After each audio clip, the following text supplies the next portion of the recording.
politique du mouvement social pour le renouveau MSR.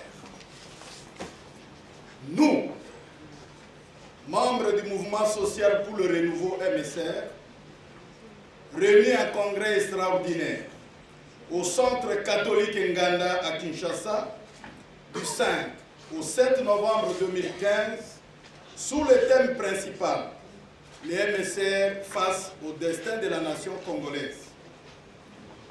Après analyse de la situation générale du pays, dégageons le constat que la République démocratique du Congo traverse une situation sociale et politique difficile à cause d'une volonté délibérée et déterminée de liquider les valeurs républicaines qui constituent le socle de notre nation.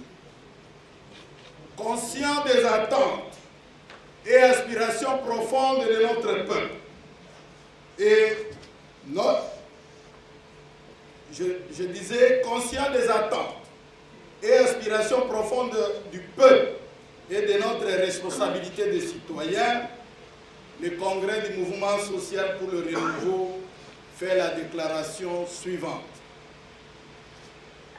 Le congrès prend acte de l'exclusion du MSR de la majorité présidentielle et affirme en conséquence son appartenance à l'opposition politique.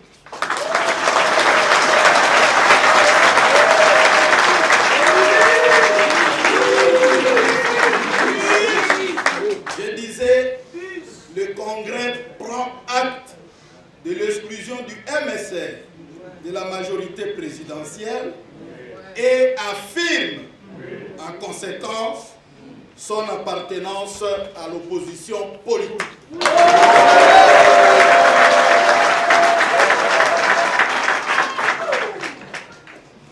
Le Congrès félicite les partis politiques du G7 pour leur courage et leur détermination à assumer leur exclusion de la majorité présidentielle et à poursuivre sans relâche les combats du respect de la Constitution et la tenue des élections dans les délais constitutionnels.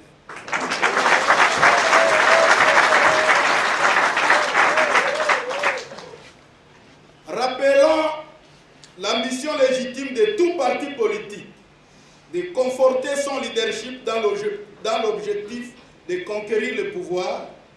Le Congrès a décidé que le MSR présente ses candidats à tous les niveaux du scrutin à l'horizon 2016.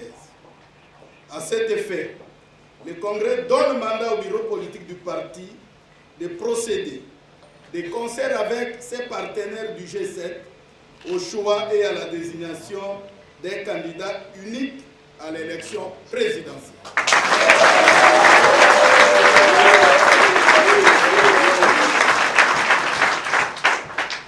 Le mouvement social pour le renouveau constate avec consternation que le processus électoral enclenché par la CENI avec la publication du calendrier électoral global est bloqué. En effet, chaque jour qui passe,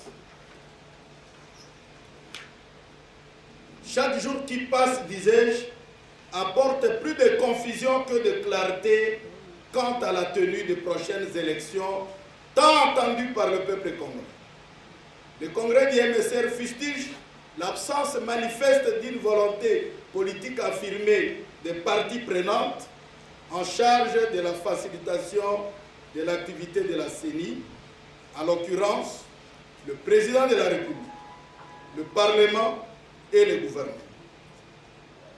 Concernant la CENI, le Congrès constate et s'insurge contre les intrusions de la majorité présidentielle dans le fonctionnement de la CENI, hypothéquant ainsi l'indépendance et la neutralité de cette institution d'appui à la démocratie. Ces intrusions visent à prendre en otage cette institution d'appui à la démocratie et à gêner l'organisation régulière de l'ensemble des scrutins. Le Congrès